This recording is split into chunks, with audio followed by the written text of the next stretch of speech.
Honestly, it was not a bad end to the weekend. Yes, it could have been nicer if it was warmer, but at least we had a great bit of sunshine this afternoon. And now that the sun is set, of course, we're looking at mostly clear skies, and temperatures at this moment are close to the freezing mark, with quite a few of us just below. Though again, it does feel closer to 20 degrees right now when you factor in the winds. We are keeping an eye on a system off to the northwest. You can see it here, but it is going to be tracking more so east than southeast. So there's a chance for a little bit of light snow at the tip of the thumb by early tomorrow morning, but for most of us, we're not going to see anything aside from an increase in clouds as we move into tonight. So more clouds push in tonight. We will keep it cloudy for a majority of the day tomorrow. However, we're also going to get some nice sunshine, at least going partly sunny throughout the day, with temperatures even warmer than what we saw this afternoon. But we do have another storm that is on the way, and it will impact our weather once we get into Tuesday and continuing into Wednesday. Tuesday morning, we start off dry, but of course, you can see the rain as well as the snow off to the northwest.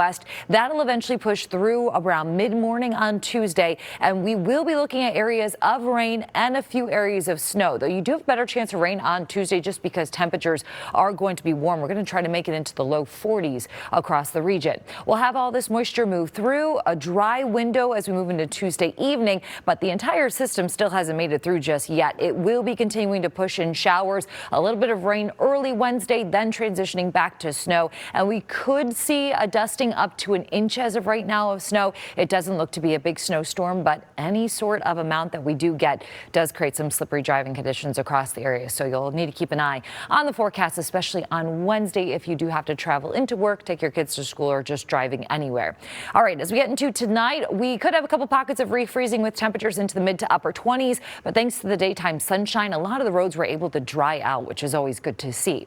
By the time we get into tomorrow afternoon, we'll be in the mid to upper 30s across the region, so a bit warmer than today, though it is going to be another breezy day. Wind gusts around about 25 miles per hour, feeling more like temperatures closer to the freezing mark. Your 7-day forecast showing low 40s on Tuesday, then we drop with a changeover from rain to snow on Wednesday.